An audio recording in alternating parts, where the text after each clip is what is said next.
students, how you doing today? So today we're going to continue with higher level topic 10.1 and we're going to be looking at the chiasma or the chiasmata and crossing over. So here's the essential understanding. The chiasmata formation between non-sister chromatids can result in exchange of alleles. So this is pretty much what we refer to as crossing over, right? The exchange of alleles. And it's due because we have these homologous chromosomes that kind of overlap each other. And then this chiasma or chiasmata forms. Now remember that every gene within a chromosome has a potential of two alleles or two variations for a gene. So when the alleles exchange, you could possibly exchange a dominant allele for a recessive allele.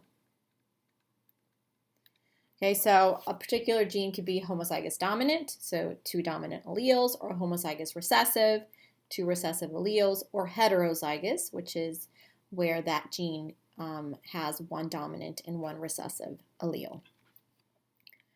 All right, so moving forward. So synapsis, what is this word synapsis? So during prophase 1 of meiosis, we've always known since the 9th grade that this is where crossing over occurs, right? We know that homologous chromosomes become connected in a process called synapsis. So remember that these homologous chromosomes are known as a bivalent. That's what the IB refers to them, and you probably learned them as a tetrad, right? So a tetrad means that there are 1, 2, 3, 4 chromatids, right? Or 2 chromosomes or 2 bivalents. So these chromosomes, and this might be new, but these chromosomes are connected by a protein RNA complex called the synaptonemal complex. Okay, so here in white you see these proteins that help not just protein, but protein RNA complex that helps the homologous chromosomes kind of attach, okay? And that attachment is called the synapsis, right? So that connection process is called the synapsis. So here we see the sister chromatids, here we see the bivalent, here we see the tetrads, right? Just come together. Now, something to keep in mind, autosomes are the ones that undergo the synapsis process during meiosis, but sex chromosomes, the XX chromosome in the female or the XY chromosome in the male, they remain unpaired, right? They don't exchange information. So that's also important to note. All right, so let's look at the chiasmata. So, while in synapsis, so while these chromosomes are holding on, right, while these chromosomes are together, the non-sister chromatids may break and recombine with their homologous partners, hence the process known as crossing over.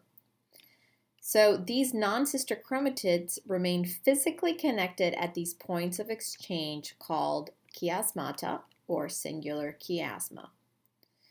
So the chiasmata is what is holding the homologous chromosomes together. So the chiasmata formation between non-sister chromosomes can result in the exchange of the alleles. Okay. So think of synapses as being the tetrads or the bivalents holding on, right, through this RNA protein complex. But think of the chiasmata as that individual point of connection. So it's that point of connection between the non-sister chromatids. So the terms seem like they're the same thing, but they're not, right? So there is a difference between the term synapses and the term chiasmata. So that's what chiasmata is. So this electron micrograph shows you, believe it or not, it shows you a bivalent. So it shows you tetrads here, so a pair of homologous chromosomes.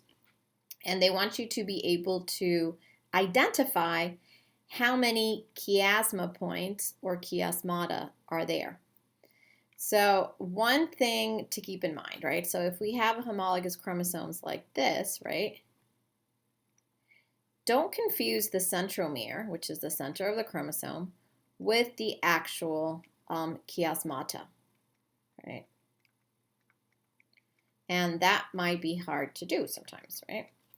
So if I were to count here, which ones are the actual point of connection between the non-sister chromatids? So that's probably somewhere in the center here. So if up here we have one homologous chromosome and down here we have another homologous chromosome, then the point of connection between the two is going to be somewhere in the middle. So perhaps here, here, here, and here.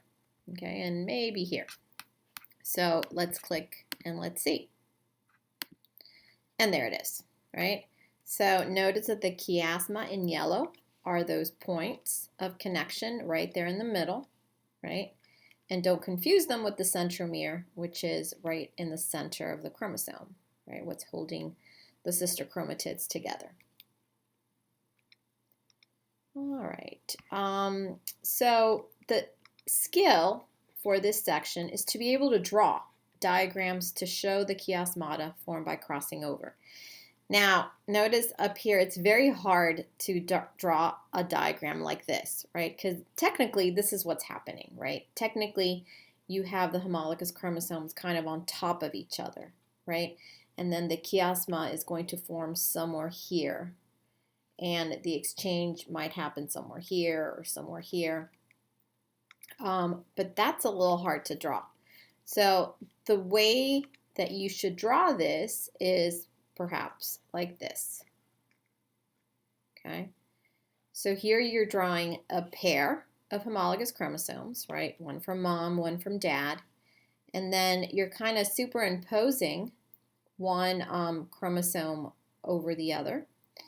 And you are forming the chiasma right here, right? So these chiasma points, we're going to talk about this later, but these chiasma points usually happen below the centromere region, okay?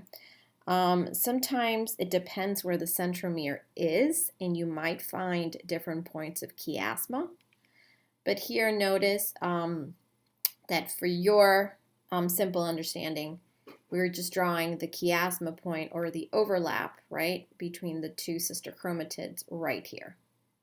And this is what you need to draw, okay? And I believe I just drew it a little while ago, right? You're going to draw something like that. And here's your chiasma point right there, okay? And notice that after crossing over happens right here in that chiasmata point, then you're going to end up, after meiosis, you're going to end up with some recombinants. That means that these two daughter chromosomes, and again we call them chromosomes because they have a centromere, right? These two daughter chromosomes, they are recombined. So they've exchanged alleles, as you can see here, okay? All right, so now let's move over to the actual crossing over process. So here you have the essential understanding that crossing over is the exchange of DNA material between non-sister homologous chromatids, and crossing over produces new combinations of alleles on the chromosome of the haploid cells. So we are looking at the essential understanding right here, right? We are seeing crossing over happening right here at the chiasma point. We see crossing over of non-sister homologous chromatids. Here's a chromatid here, here's a chromatid here. Okay, so that means you're going to end up with new allele combinations on the chromosomes. And here you see the recombinant chromatids, this one and this one, because they are different than the original parental homologs. Okay. And the end result is that crossing over means that we are going to increase the genetic diversity of a potential offspring. Okay, and below is just an overview of meiotic recombination. So we know that these bivalents or these tetrads are forming a synapsis. And, synapsis, let's spell that. These homologous chromosomes, it's bivalent, these tetrads are forming a synapsis in prophase 1 of meiosis 1. Okay, and then we see that after these bivalents come together in that synapsis, they are going to form a chiasma or chiasmata within the non-homologous sister chromatids, and then crossing over is going to happen at that point. And here you see that at the end of meiosis 1, right, crossing over has already happened, as you can see here. Now, in meiosis 2, there is no more crossing over. Crossing over only happens in prophase 1 of meiosis 1. So now what these chromosomes are going to do, they are just going to separate.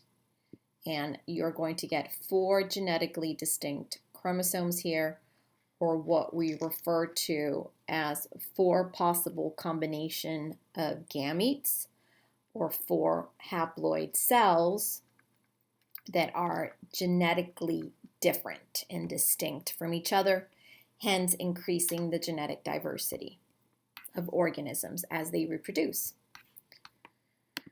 Okay, so that's it for this section.